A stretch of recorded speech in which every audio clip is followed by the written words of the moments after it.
LG का एक statement अभी आया है। उन्होंने कहा है कि जम्मू कश्मीर एक यूटी है, स्टेटहुड का कमिटमेंट है और यूटी गवर्नमेंट के पास एनफ पावर्स हैं। उनको मशवरा दिया है कि आप लोगों को बेवकूफ़ बनाना बंद कर दीजिए रियासत के नाम पे, और जो पावर्स आपको है, जो आपको यूटी में पावर दिए गए, उनको यूटिलाइज कीजिए।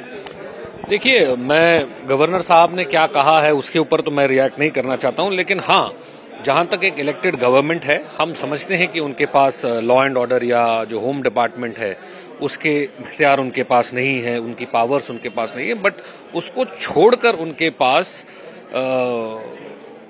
40 से ज्यादा डिपार्टमेंट, 6 से ज्यादा मंत्री हैं, जो 12-13 पोर्टफोलियोज एक एक मंत्री के पास कहीं ना कहीं पे हैं। 40 से ज्यादा महकमे हैं जिनके काम यही मंत्रालय जो है ये संभाल रहा है। तो उसकी जो उम्मीद है, जो वादे लोगों के साथ किए गए, जो भरोसा लोगों को दिलाया गया कि आप हमारे को एक मजबूत और मेजॉरिटी से भरपूर सरकार दीजिए, हम आपकी जितनी भी मुसीबतें हैं उनको उनके ऊपर काम करेंगे। लेकिन अनफॉर्चुनेट ये है कि पिछला 1 साल गुजर गया है।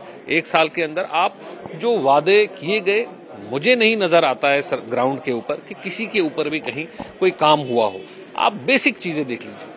आज ही हमारे महबूबा जी के कहने पे पुलवामा के एमएलए वहीदुर रहमान पारा साहब ने डेली वेजर्स और जो कैजुअल लेबर्स है इनके हवाले से बिल एक लाया था। आज असेंबली में डेटा बताया गया 1 लाख से ज्यादा मुलाजिम हैं जो रजिस्टर्ड डेली वेजर्स हैं, जिनका बायोमेट्रिक हो चुका है और वो मुख्तलिफ डिपार्टमेंट्स के साथ रजिस्टर्ड है। लेकिन सरकार का कोई तवज्जो इस तरफ नहीं है। अगर सरकार सीरियस होती तो आज वो इस बिल के ऊपर डिस्कशन करती। अगर इसके अंदर कोई कमी पेशी है उसको ठीक किया जा सकता था, लेकिन सरकार हर एक फ्रंट पे फेल हो रही है। आपको क्या लगता है कि आपका भी यही कहना है कि जो एलजी कह रहे हैं कि एक एक्सक्यूज दिया जाता है कि स्टेटहुड नहीं है तो काम नहीं कर रहे, तो उनको ये करना चाहिए कि अपने पावर्स का अच्छी तरह से यूटिलाइज करें। देखिए, मैंने जैसे कहा कि एलजी साहब का अपना नजरिया है, मुझे एलजी साहब के नजरिए पे अपना नजरिया नहीं बनाना है। लेकिन क्योंकि हम लोकल पॉलिटिक्स और लोकल जो असेंबली है, जो लेजिस्लेटिव इलेक्टेड असेंबली है,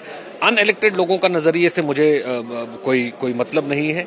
लेकिन हम जो इलेक्टेड लोगों का नजरिया है उसके हवाले से जो मैं देखता हूं कि जो इख्तियारात मंत्रियों के पास हैं, जो इख्तियारात इस गवर्नमेंट के पास हैं, चाहे वो रिजर्वेशन के हवाले से कुछ ऑर्डर्स निकालने हैं, चाहे वो लैंड के मसले से कुछ ऑर्डर्स निकालने हैं, चाहे डेवलपमेंट के मसले से कुछ ऑर्डर्स निकालने हैं, जो पावर्स उमर साहब के पास हैं, मैं समझ रहा हूं कि उनका कैबिनेट और उमर साहब उन पावर्स का इस्तेमाल नहीं कर रहे हैं और लोगों की मुसीबतें जो हैं वो दिन ब दिन बढ़ती जा रही हैं। उसके अंदर कहीं कोई कटौती या कमी की नजर दूर दूर तक नजर नहीं आता है। न्यूज़ 18 से बात करने के लिए शुक्रिया।